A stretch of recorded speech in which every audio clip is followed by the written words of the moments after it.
Mi nombre es Moisés y les doy la bienvenida a esto que es Más Cultura. Hoy vamos a tener un programa dedicado a las letras, vamos a tener a un invitado que seguramente ustedes ya conocen porque es un gran difusor de la cultura, es narrador y también es director de teatro. Estoy hablando de Víctor Hugo Vázquez Rentería. También vamos a tener una pequeña cápsula, una recomendación más bien de Alberto Chimal. Él es un narrador pues consagrado y nos va a dar una buena empapada de lo que trae entre manos. Y también vamos a invitarlos a que conozcan el trabajo de Natalia Toledo. Ella es poeta y bueno, pues quédense con nosotros porque van a tener una buena empapada del panorama de las letras en este momento. Continuamos.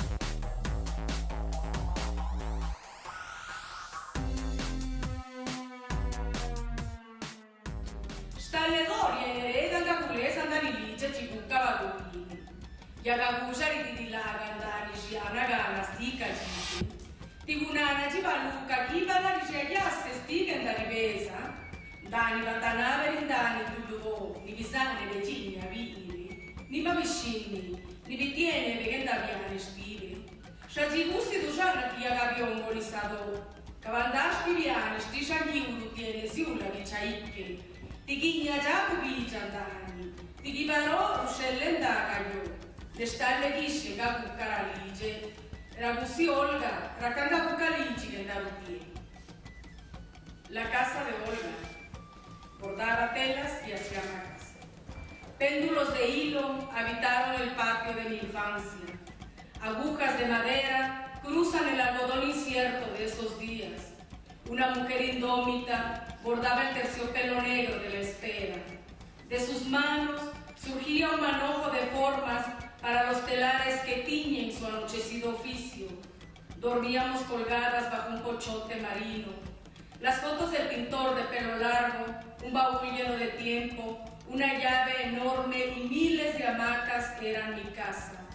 El tálamo de Olga siempre fue el lugar de los colores.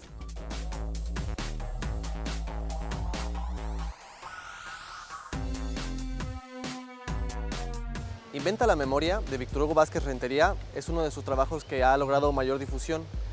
En este volumen, Víctor Hugo recopila la labor de 37 narradores del sur del país, pues para darles una voz, para que los conozcamos todos.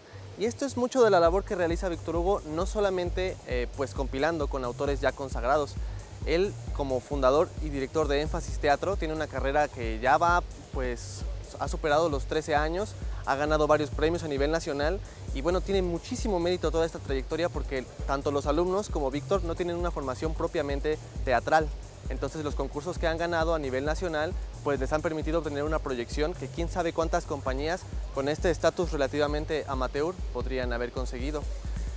Quizá también vale la pena mencionar que Víctor Hugo siempre disfruta a la gente haciéndola leer. Por ejemplo, uno de sus textos que también ha tenido mucha difusión se llama ¿Qué leen los jóvenes?, que salió publicado en La Palabra y el Hombre, y en él se pregunta, bueno, cómo responder a la pregunta de qué leen los jóvenes, porque él se siente incapaz de responderla y sin embargo prefiere ahondar en cuáles son los jóvenes que leen, cómo leen los jóvenes que sí leen. La verdad es que el ensayo está pues bastante interesante.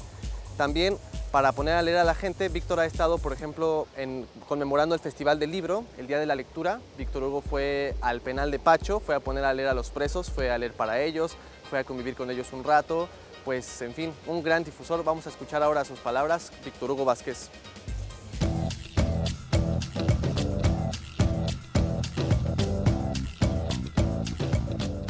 En un teatro, qué mejor lugar que encontrarse con buenos amigos para hablar sobre literatura. Víctor Hugo Vázquez Rentería. Omar, gracias. Víctor Hugo, yo recuerdo hace años cuando presumías y nos humillabas a los demás con esta compilación de escritores del sureste mexicano que había publicado Alfaguara. Aclaremos lo de presumías y humillabas porque ya ves que la parcela es pequeña y luego... ¿Qué pasó con ese libro? Pues mira, ese proyecto me llegó por invitación de mi amigo el narrador Eduardo Antonio Parra. Lauro Zavala, el académico de UAM, estaba haciendo una serie de antologías que le presentó a la gente de Alfaguara para poder promover la lectura a distintos niveles juveniles y adolescentes. Entonces dividió al país en 4 zonas, la oriente, la norte, la sur-sureste y la centro. y su finalidad era que un narrador que aparte de hacer narrativa hiciera ensayo, compilara a la gente de los estados que le había tocado. Parra hizo la del norte, Israel Carranza la de oriente, Alberto Chima la del centro, y no tenían a quien al sur, y entonces yo acababa de presentar una ponencia en Tlaxcala acerca de Parra, y entonces Parra dijo, mira, creo que Vázquez Rentería puede hacerlo, ¿no? Y me llegó por él, cosa que tú lo sabes. Es como muy raro que el medio sea bondadoso y de repente alguien te pone, tú no pides que te den, te ponen donde hay, y me invitan a hacerlo por instancias de Eduardo Antonio Parra. La finalidad, una antología en la que se invitara a chicos entre adolescentes, cerca de los 20, a leer.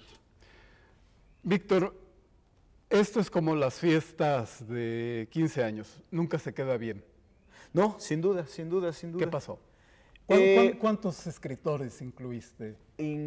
Ahorita ya no recuerdo el número exacto, pero incluí gente de 6 estados, Veracruz, Tabasco, Quintana Roo, Campeche, Chiapas, y seguramente me está faltando uno que en estos momentos no alcanzo a recuperar. Todo lo que es la zona sur-sureste, ¿no?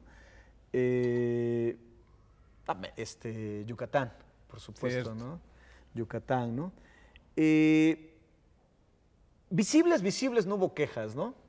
Las quejas surgieron ya mientras lo estaba armando, en alguna de las críticas, en alguno de los comentarios, que por qué no estaba fulano, que por qué no estaba perengano, que cómo era posible que se hiciera una antología donde aparecían poetas de tal estado y que no saliera tal. Y una antología que se iba a vender porque era Alfaguara. Y que se vendió y se vendió muy bien. Tuvo varias reediciones.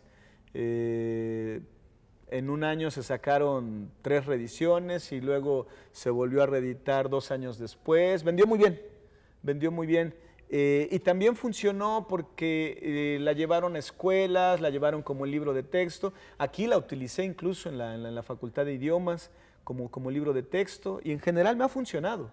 Me ha funcionado, ojalá se reeditara, sí, pero no le ha ido mal al libro, ¿no? Ha cumplido su función. Inventa la memoria. ¿Tú titulaste? Sí. Tiene 4 apartados, no está ni por orden alfabético ni cronológico, sino más bien temático. Entonces, uno de los asuntos de los que tratan los textos que se incluyen en la antología tiene que ver con la imaginación. Tiene que ver con la imaginación, una cantidad de textos que privilegian la invención. Y otro de los apartados tiene que ver con el pasado, a veces no tan reciente. Un narrador ya treintón o cuarentón recuerda la infancia, recuerda el primer amor, recuerda los primeros temores. Entonces, a partir de ahí fue surgiendo el título y en un momento estuvo Inventa la memoria, que creo que es un título afortunado. A X años de editado el libro, de reeditado, ¿le añadirías nombres o le quitarías algunos? No, yo creo que ese libro, están... mira, sería mentir que los que están son los que tendrían que estar y que no podría salir nadie, ¿no? Yo creo que eso ya lo hace el tiempo, ¿no? Es como con los libros que hace uno, ¿no? Ya a estas alturas, ese es un libro que ya está hecho. Si se volviera a reeditar y me pidieran que lo pudiera yo revisar, y es ahí donde tu pregunta cala, creo que preferiría hacer otra cosa que volverle a meter manos si se publica así tal cual. Porque es empezar otra vez. Han surgido nuevos escritores que valdrían la pena estar ahí, ¿no? Y por ejemplo, en el caso específico de Chiapas, Juan Bañuelos no está. Pero yo a Juan Bañuelos lo busqué y lo busqué y lo encontré ya que había yo entregado la antología. Un detalle que podríamos aprovechar en esta charla. Ajá. Ahí convocaste a vivos y muertos. Solamente vivos.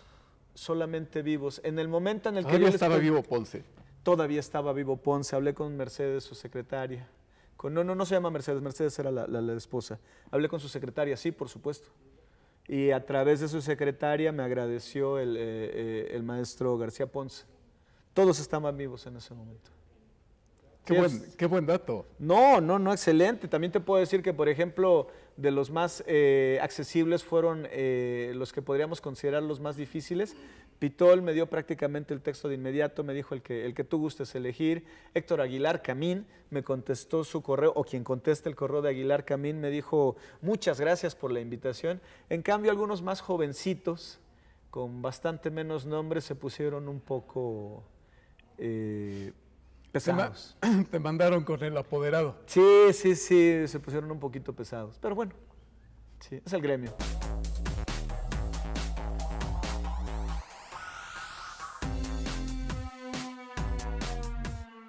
Víctor Hugo nos cuenta quién fue quien lo inició en la maravillosa arte de la literatura. Él nos cuenta que fue su papá.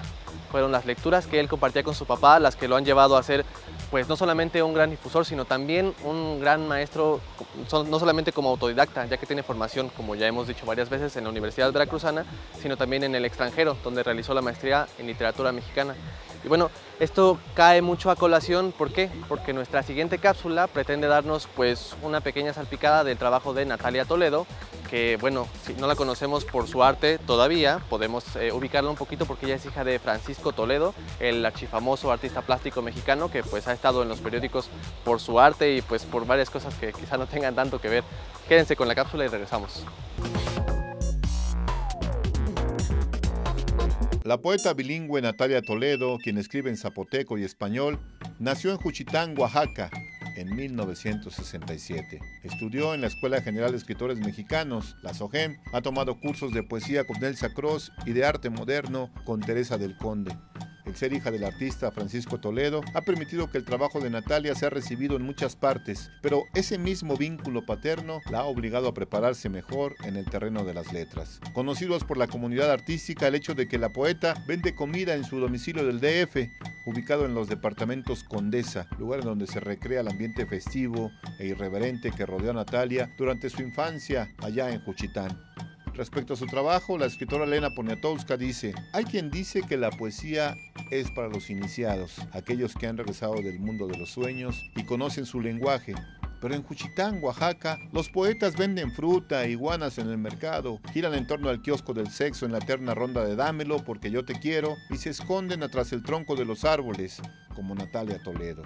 Natalia, cuando se descalza y viste de teguana, cuando suelta su cabello rizado, abundante y libre, hereda la expresión del padre que no acepta ataduras. Su mundo es el de las iguanas, las tortugas, los armadillos, los pistaches, los chicozapotes, los peces y los tamarindos. La poesía da un giro, sale un espejo de entre las ropas de Natalia para reflejarla y en un arranque de amor propio se canta a sí misma, poeta y cocinera, a esa belleza que se le hace soportable solo con la ebriedad, la untuosidad de las palabras corriendo por su sangre.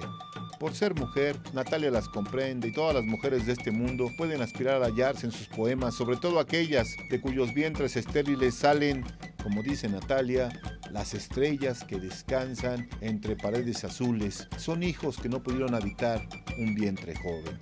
La poesía de Natalia es suave como su mirada, redonda como sus hombros, demandante como sus labios, rizada como las olas que coronan su cabeza, desnuda como sus pezones oscuros. Natalia no anda en los imposibles de la poesía. Recorre el mundo cotidiano y lo asume, observa, siente, respira, suda, no inventa nombres, hace instantáneas con palabras y es discreta con las metáforas. Dejarse atrapar por la poesía de Natalia es reconocer la voz mandona de las oaxaqueñas, las sandungas. Natalia, fiel a sus padres, canta en zapoteco y en español, y Guchachi reza, resucita en su voz.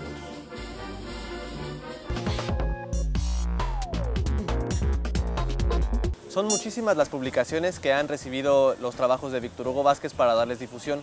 Una de ellas, como ya mencionamos, es La Palabra y el Hombre, pero también podemos contar a la legendaria revista Tramoya, que pues tiene mucha coherencia con la labor de Víctor Hugo como difusor del teatro, porque también ha sido director del Centro Candilejas, que es el único centro del país que se dedica a recopilar guiones, es como una biblioteca exclusivamente para dramaturgos, para su consulta. Se encuentra en la Sexta de Juárez, aquí en el corazón de Jalapa, Veracruz. También podemos hablar un poquito acerca de su trabajo, pues preparando jóvenes, no solamente en su labor como docente, como ya hemos mencionado, en la Universidad Veracruzana, de la cual es egresado.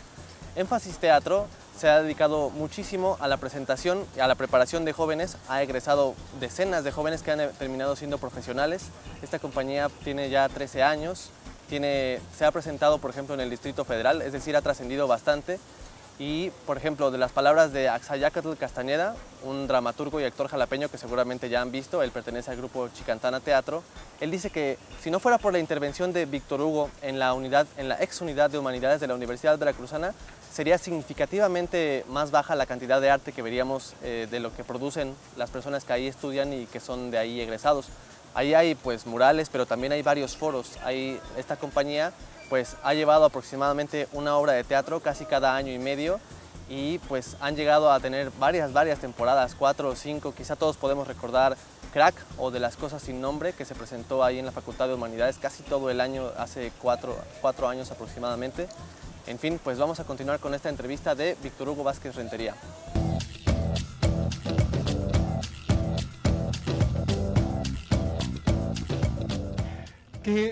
¿Qué significó, qué cambió en los lectores con los que tú pudiste hablar ese libro?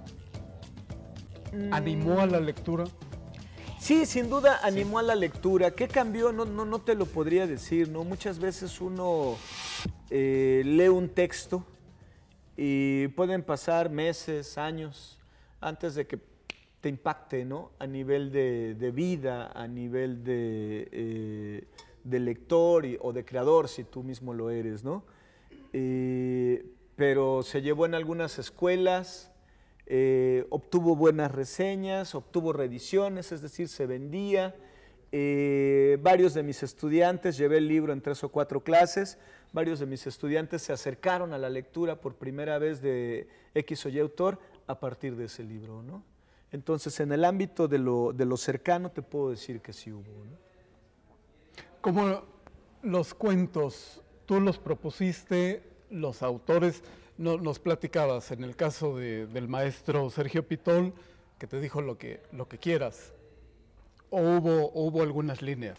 Yo, líneas ninguna, yo hacía una selección y le decía a los autores, oye, mira, me gustaría incluir uno de estos 3 textos o uno de estos 5 textos.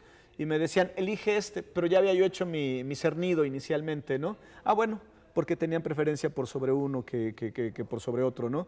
Y había ocasiones en que me decían, lo que tú elijas está bien. Sí. Y eso es fantástico, ¿no?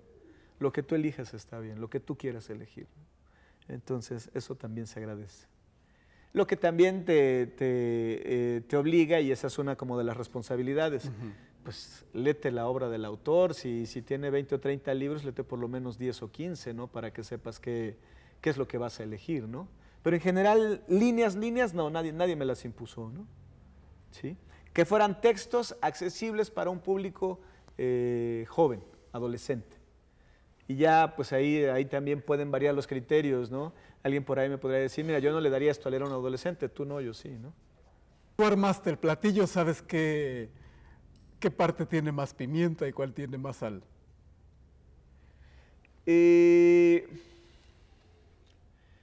Creo que cada uno de los apartados está concebido de tal manera que los textos formen como una panorámica que le permita al hipotético lector,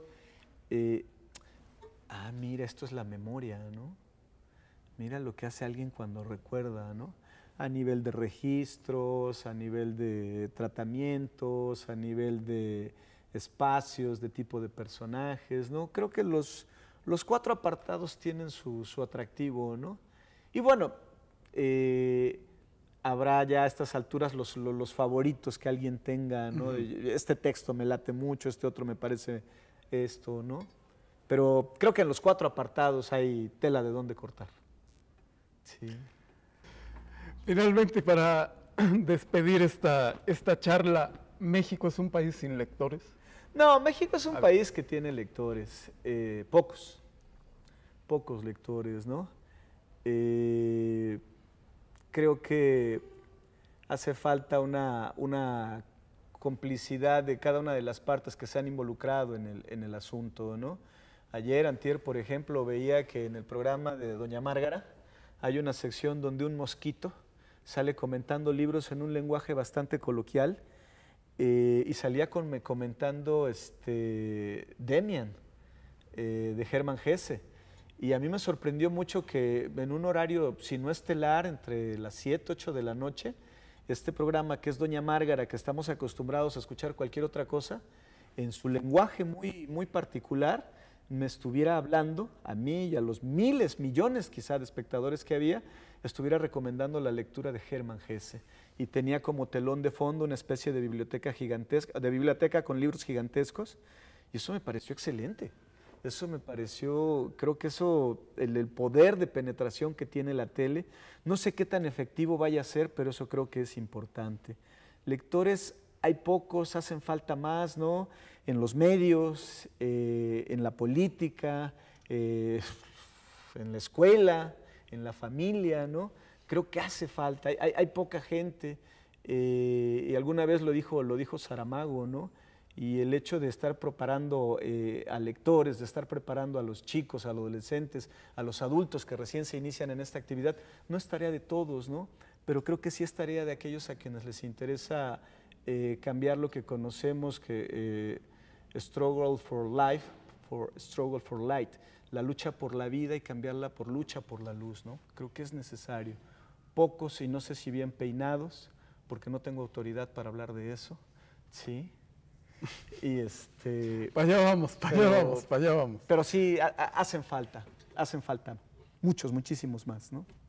Víctor Hugo, muchísimas gracias. Al contrario, Omar. Estaremos pendientes y con otras charlas. Gracias. Esto es Más Cultura y ellos son los que hacen los libros y forman a los lectores y al público, por supuesto.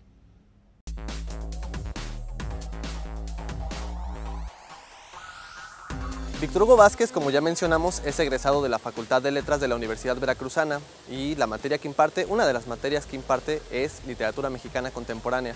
Seguramente sus alumnos y Víctor en sus publicaciones también hablarán muchísimo sobre este tema, que ha de ser su tema de clase. Es una recomendación que nos va a traer el narrador mexicano, cuentista, venido a novelista, Alberto Chimal. Quédense con la cápsula y nosotros regresamos.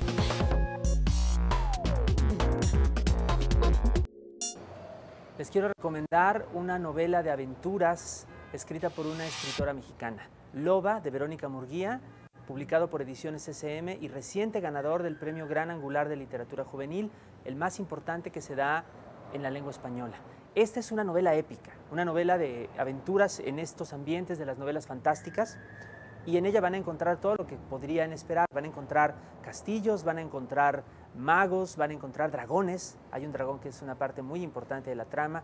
Van a encontrar también al unicornio, pero los van a encontrar combinados, mezclados de una manera nueva. Esta es la historia de Soledad, también llamada Loba, la hija de un señor feudal que de pronto se encuentra con que su destino es más que solamente casarse con algún otro príncipe o que ser la hija de su padre. Esta es la historia también del pueblo de los magos, que está en guerra perpetua contra el reino del lobo, el padre de Soledad, y es también la historia de los bárbaros que planean invadirlos a todos. En este conflicto, que viene por 3 lugares distintos, interviene también, sin quererlo, esta figura mágica tremenda del dragón, y todos los personajes se juntan en una serie de conflictos y de batallas que son al mismo tiempo similares y muy diferentes de las de otras novelas fantásticas. Además de que esta novela es una novela basada muy directamente en la historia, pues Verónica Murguía es una escritora muy conocedora de la historia antigua, muy rigurosa, y en todas sus novelas se basa cabalmente en lo que sabemos de otros periodos históricos. Aparte de todo esto, Verónica construye en esta novela un gran alegato en contra de la violencia, en contra, no a favor. No le interesa mostrar el horror de las batallas, no le interesa, como le interesan a otras historias, seducirnos por medio de la violencia. Al contrario, nos muestra todo lo terrible que puede resultar la violencia y rarísimamente nos muestra también una alternativa, una manera de rechazar la violencia que a lo mejor no solamente nos entretiene, no solamente nos conmueve, sino que a lo mejor incluso nos hace falta, que a lo mejor nos hace falta en este momento en el cual vivimos tan sometidos por la violencia. Loba, de Verónica Murguía.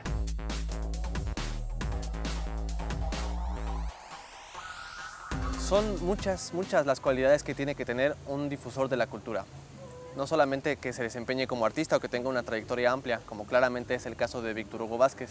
También es muy importante que tenga un gusto genuino por la palabra, un gusto por compartir la palabra, un gusto por tomarse el tiempo para disfrutarlo, por encontrar cuál puede ser el hilo conductor que lo llevará a develar esta obra a sus estudiantes para que la encuentren de la mejor manera posible, para que el encuentro con la literatura sea muy amable, que resulte como una vacuna contra la apatía y no como resultó a él en su experiencia. Por ejemplo, él narra que en la prepa tuvo varios maestros que con tal de imponerles pesadas lecturas como el Quijote o alguna otra lectura pues quizá decimonónica, más bien funcionó como una especie de pared con la que él se estrelló varias veces antes de llegar a su verdadero gusto por la creación, por la lectura y por la difusión.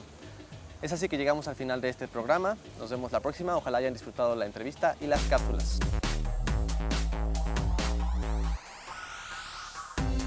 The Nobel Prize in Literature for 2013 is awarded the Canadian author Alice Munro, master of the contemporary short story. Tack ska ni ha.